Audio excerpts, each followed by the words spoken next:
Hai, Assalamualaikum. Kembali bersama dengan Cikgu Ira untuk kita sama-sama membincangkan dan sama-sama memahami tentang biologi tingkatan 5 KSSM.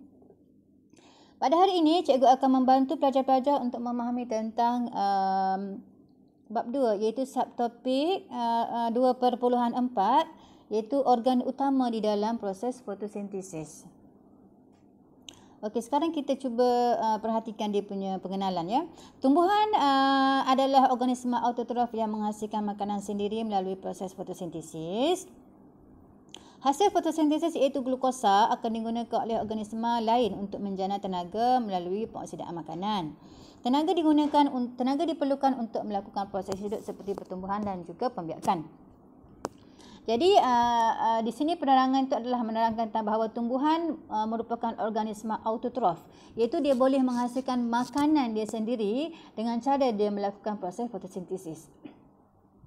Dan hasil fotosintesis itu glukosa akan digunakan oleh tumbuhan itu sendiri untuk melakukan proses pertumbuhan, pembesaran. Okey, selain itu hasil fotosintesis juga akan digunakan oleh organisma lain, contohnya haiwan dan juga manusia. Jadi apabila kita makan tumbuh-tumbuhan, so kita dapat tenaga lah daripada pengoksidaan makanan tersebut. Dan tenaga itu akan digunakan oleh organisma-organisma seperti kita dan juga haiwan untuk melakukan proses pertumbuhan dan juga pembiakan dan lain-lain proses lah. Okey, so kita perhatikan dulu kepada sejarah ringkas penemuan proses fotosintesis oleh beberapa orang saintis. So di dalam internet, jika pelajar Google, terdapat banyak ya maklumat tentang penemuan proses fotosintesis ini. Tetapi di dalam buku teks yang terbaru kita, kita hanya diterangkan tentang dua saintis sahaja. Iaitu saintis yang pertama, Hellman ni, dia menjalankan satu eksperimen. So dia buat kesimpulan bahawa pokok membesar dengan hanya menggunakan air yang disiram dan bukannya air daripada tanah. Okey, air yang disiram dan bukannya air daripada tanah. So dia buat eksperimen seperti berikut. So dia ambil satu pokok yang beratnya cuma 2.3 dan pasu yang diisikan dengan tanah kering, tanah yang berjisim 90 gram. Kemudian dia ditanam pokok tu. Selepas 5 tahun, dapati pokok itu telah berlaku pertambahan beratnya sehingga menjadi 77 gram daripada asalnya 2.3 kilogram saja. Dan sekarang pokok itu selepas 5 tahun 77 kilogram. Apa yang dilakukan oleh Hellman? Dia siram air setiap harilah pada pokok tersebut selama 5 tahun. Selepas 5 tahun tu pokok jadi besar macam tu, 77 kg. Dan didapati tanah itu tidak berubah, jisim tanah itu tidak berubah. Jadi betul lah kesimpulan dia bahawa pokok itu membesar menggunakan air yang disiram. Okey, saintis yang kedua, penemuannya, saintis yang kedua ini nama dia Joseph Priestley. Dia membuat kesimpulan bahawa tumbuhan boleh membebaskan oksigen sebagaimana eksperimen yang dilakukan oleh Priestley. So dia sediakan tikus di dalam satu bekas yang ditelangkupkan dengan balang kaca secara terbalik begitu. So selepas beberapa lama dia dapati tikus itu mati ya, sebab tidak ada oksigen di dalamnya. Dia tertutup. Kemudian dia mengulangi eksperimen tersebut dengan cara dia meletakkan, so dia ambil tikus lain lah. Dengan cara dia meletakkan satu pokok di dalam tu. Okey, dan tikus itu boleh hidup, tak mati maksud dia, boleh survive. So dia buat kesimpulan bahawa tumbuhan boleh menghasilkan oksigen yang mana oksigen itu akan digunakan oleh tikus itu untuk teruskan hidup dia, untuk melakukan respirasi. Okey, seterusnya. So ini adalah sedikit istilah tentang fotosintesis. Foto bermaksud cahaya, sintesis bermaksud menyusun bersama-sama atau mengilang. Okey, penyelesaian struktur dalam daun dengan fotosintesis. So kita tengok satu persatu. Fotosintesis memerlukan pigmen klorofil. So kita akan gariskan perkataan pigmen klorofil. Okey. Menyerap tenaga cahaya daripada matahari, menggunakan gas karbon dioksida daripada atmosfera dan menggunakan air daripada tanah. Okey, so itu bahan-bahan yang diperlukan untuk proses fotosintesis berlaku. Seterusnya, gas oksigen pula dihasilkan atau dibebaskan sebagai hasil sampingan dia. Oksigen ya. Okey, selain daun merupakan organ utama fotosintesis. Bahagian lain seperti batang muda dan bahagian lain yang berwarna hijau juga boleh menjalankan fotosintesis. So, dia menerangkan yang pertama ini tentang bahan-bahan yang diperlukan. Ini adalah hasil sampingan dia. Ini adalah bahagian yang boleh berlakunya proses fotosintesis. So, kita teruskan lagi. Kita teruskan lagi dengan penyesuaian struktur dalaman dia sehingga dia boleh melakukan fotosintesis dengan cekap. Apakah struktur dalaman dia? So, kalau kita perhatikan kepada gambar ini, bahagian 1 dan bahagian 3 itu merupakan epidermis yang di permukaannya diliputi oleh kutikel. So, kita dah belajar dalam topik sebelum ini, kutikel dan juga epidermis atas dan bawah ini dia bersifat lutsinar. Dan bahagian yang kedua iaitu adalah mesofil palisat. Okey, mesofil palisat yang tersusun secara padat. Okey, dan mengandungi banyak kloroplas. Dan struktur yang ketiga iaitu 2B. 2B itu merujuk kepada mesofil berspan yang susunannya agak longgar kan. So dia ada banyak ruang udara supaya memudahkan berlakunya proses pertukaran gas melalui liang stoma, iaitu antara gas oksigen dan juga gas karbon dioksida. Kemudian itu saja ya. So kita teruskan lagi. Kita teruskan lagi secara detail apakah yang diterangkan oleh buku kita. Epidermis atas dan bawah mempunyai kutikel berlilin yang lutsinar. Okey, jadi membenarkan cahaya matahari untuk menembusi epidermis atas dan bawah dan dapat sampai ke mesofil palisat supaya fotosintesis dapat berlaku. Kemudian kelebihan yang kedua, dia mempunyai banyak liang stoma di permukaan bawah epidermis, di epidermis bahagian bawah.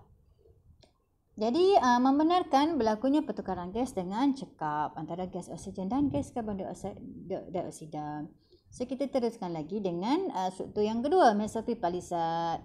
Padat dengan kloroplas. So, padat dengan kloroplas. So, bila dia ada banyak kloroplas, dia mestilah ada banyak klorofil kan. So, tenaga cahaya dapat diserap dengan banyak, fotosintesis dapat berlaku dengan kadar yang maksimum. Okey, kita teruskan lagi dengan bahagian yang ke 2B. Iaitu mesofil berspan mengandungi kurang kloroplas berbanding sel mesofil palisat, tetapi dia mempunyai banyak ruang udara. Okey, ada banyak ruang udara di situ. So dia boleh membenarkan pertukaran gas berlaku dengan cekap semasa fotosintesis. Okey, so kita teruskan dengan yang keempat. Yang keempat itu adalah berkas vaskular. Berkas vaskular iaitu terdiri daripada xilem dan juga phloem. Okey, yang bahagian atas ni adalah xilem, sebahagian yang berwarna biru tu adalah yang berwarna merah tu adalah xilem, yang berwarna biru tu adalah phloem. Jadi xilem berfungsi untuk mengangkut air dan garam mineral yang diserap oleh akar, dari air tanah oleh akar sampailah ke daun dan bahagian-bahagian lain tumbuhan. Manakala phloem berfungsi untuk mengangkut sukrosa, iaitu produk fotosintesis dari daun ke seluruh bahagian tumbuhan termasuklah akar. Okey, kita sambung lagi, teruskan lagi, iaitu cikgu pergi kepada struktur kloroplas dulu. Okey, pelajar dapat perhatikan di sini bahawa struktur kloroplas itu terdiri daripada dua lapisan membran, lapisan luar dan juga lapisan luar dan juga dalam.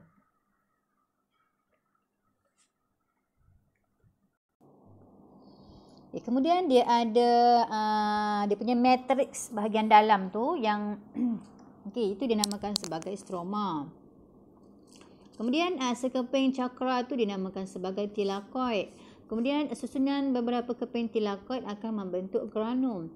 So lamela ni adalah macam penyambung di antara granum dengan granum. Macam jambatan macam tu. So ini adalah lamela lah tu. Okay, ini lamela lah. Okay, ini lamela. Okay. So kita perhatikan kat sini apakah penerangan yang diberikan. Okey, semasa di tingkatan 4, pelajar telah diperkenalkan dengan komponen kloroplas di dalam sel tumbuhan yang berfungsi sebagai tapak fotosintesis. So pelajar dah ada basic sikit-sikit lah kan. Kloroplas mengandungi klorofil untuk menyerap cahaya matahari dan menukarkannya kepada tenaga kimia semasa fotosintesis. Kloroplas terdiri daripada tilakoid, granum, stroma dan juga lamela. So cikgu kembali kepada yang sebelumnya tadi, tilakoid ya. So, tengok kat sini tilakoid. Kantung berbentuk cakra yang mengandungi klorofil. Di membran tilakoid terdapat pigmen fotosintesis yang memerangkap tenaga cahaya matahari. Tindak balas bersandarkan cahaya berlaku di sini. Okey, berlaku di tilakoid. So sekali lagi dia adalah cakra, kantung berbentuk cakra, dia ada klorofil, dia ada pigmen klorofil, kemudian dia berfungsi untuk memerangkap cahaya matahari. Berlaku di tempat berlakunya tindak balas cahaya. Granum, timbunan cakra tilakoid yang tersusun membentuk lapisan. Susunan ini kelebihan dia meningkatkan luas permukaan. Jadi proses fotosintesis dapat berlaku dengan lebih tinggi, secara lebih optimum. Stroma pula, bendala yang tidak berwarna yang mengelilingi granum di dalam kloroplas. Okey. Merupakan tapak tindak balas tidak bersandarkan cahaya ataupun tapak tindak balas gelap ataupun tapak citar Kelvin, iaitu tempat berlakunya penghasilan glukosa. So cikgu teruskan lagi di sini. Okey, ini adalah tentang eksperimen ya. So eksperimen ini pelajar boleh laksanakan di sekolah bersama-sama dengan guru. So cikgu tidak menerangkan tentang eksperimen ini ya. So cikgu skip. Baiklah, sekarang cikgu akan pergi kepada dua peringkat utama, peringkat penting di dalam fotosintesis yang dinamakan sebagai tindak balas cahaya dan tindak balas gelap. Okey, ini tindak balas cahaya. Ni tindak balas gelap. Ataupun nama dia, nama penuh dia, nama panjang dia, tindak balas bersandarkan cahaya bagi yang ini. Okey. Dan tindak balas tidak bersandarkan cahaya ataupun tindak balas gelap bagi yang ini. So kita akan, sebenarnya cikgu akan menerangkan tentang proses ini secara dalam bentuk gambar aja ya. Tetapi untuk slide ini cikgu akan menerangkan tentang penerangan dia sahaja. Di dalam slide yang kedua nanti cikgu akan menerangkan tentang proses fotosintesis ini dengan menggunakan gambar rajah yang telah cikgu sediakan. Okay, so sekarang kita cuba perhatikan dulu penerangan dia. Pigmen fotosintesis di permukaan tilakoid akan menyerap tenaga cahaya. Okay. Tenaga cahaya akan mengujakan elektron dalam pigmen klorofil ke arah yang lebih tinggi. Okey.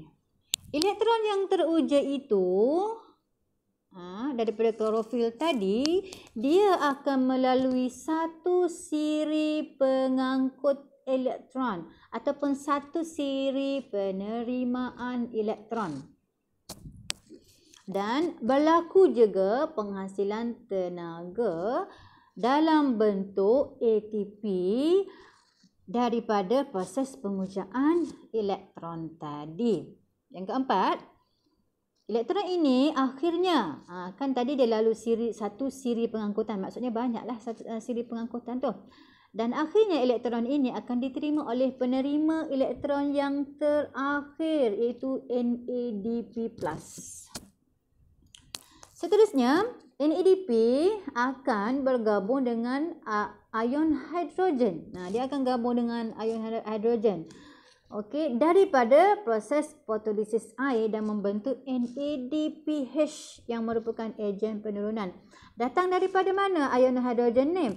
Daripada pengujaan elektron tadi, selain daripada dia menghasilkan ATP, dia juga telah menyebabkan berlaku fotolisis air. Fotolisis air iaitu adalah pemecahan molekul air sehingga terbentuknya H+ ni, ion hidrogen ni. Dan seterusnya ion hidrogen akan bergabung dengan NADP membentuk NADPH. NADPH nanti akan masuk ke dalam tindak balas gelap ataupun tindak balas tidak bersandarkan cahaya. Yang kelima, pigmen klorofil menarik elektron daripada fotolisis daripada air melalui fotolisis untuk kembali stabil.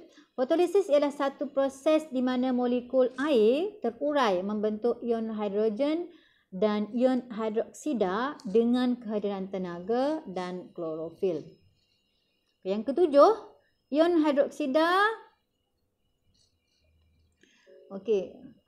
Ion hidroksida pula nasib dia akan mengalami kehilangan elektron dan membentuk gas oksigen dan juga air. So tadi kan fotolisis air tadi. So dekat mana fotolisis air tadi? Okey, ini fotolisis air tadi kan. Fotolisis air daripada pengujaan elektron tadi, kesan daripada pengujaan elektron dia akan membahagi, membentuk, dia akan terurai membentuk ion hidrogen dengan ion hidroksida. Ion hidrogen ni akan bergabung dengan NADP membentuk NADPH. NADPH akan digunakan dalam tindak balas gelap. Manakala ion hidroksida ini pula akan kehilangan elektron.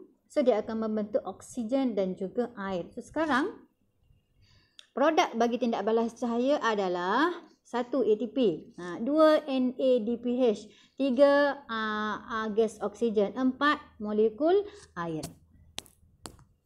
So kita pergi kepada tindak balas tidak bersandarkan cahaya. Okey. Okey, tindak balas tidak bersandarkan cahaya ini berlaku di stroma. Okey, berlaku di stroma. So pelajar dah tahu ya kedudukan stroma itu di mana. Okey. Dimulai dengan gas karbon dioksida dari atmosfera akan diikat kepada sebatian organik 5 karbon. Okey. Gas karbon dioksida ni telah masuk melalui stoma kan. Okey, daripada atmosfera. Lepas tu dia bergabung dengan sebatian organik 5 karbon. Sebatian organik 5 karbon inilah sebatian yang mempunyai elemen karbon. So bila dia ada elemen karbon, so kita panggil sebagai sebatian organik 5 sebatian organik okey. Ada 5 karbon. So bila dia terikat, gas karbon dioksida ni terikat dengan sebatian organik 5 karbon, dia akan membentuk sebatian organik 6 karbon. Okey. So ada karbon dekat sini kan, 1. So sini 5, so jadi 6 karbon lah. Seterusnya NADP daripada tindak balas cahaya tadi kan. NADP dan ATP daripada tindak balas cahaya akan menurunkan sebatian ini, sebatian organik 6 karbon ini membentuk monomer glukosa.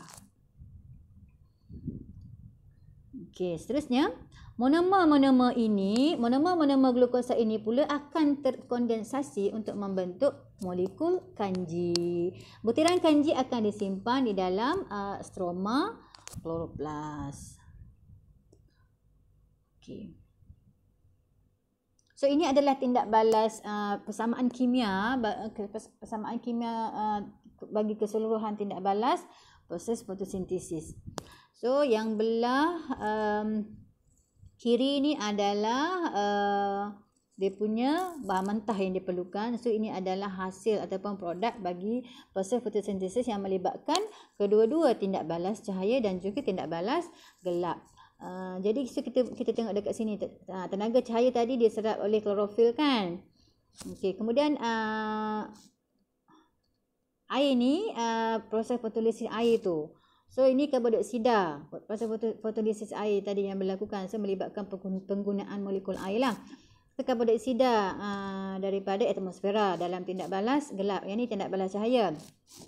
So glukosa ni dalam tindak balas dihasilkan dalam tindak balas gelap. So oksigen ni pula dihasilkan dalam tindak balas cahaya. Kemudian air ni dihasilkan dalam tindak balas cahaya. Okey. So jadilah dia persamaan yang lengkap begitu. So kita tengok lagi. So ini dia menerangkan tentang NADP itu apa. Nanti pelajar boleh Okey, cuba cikgu bacakan ya.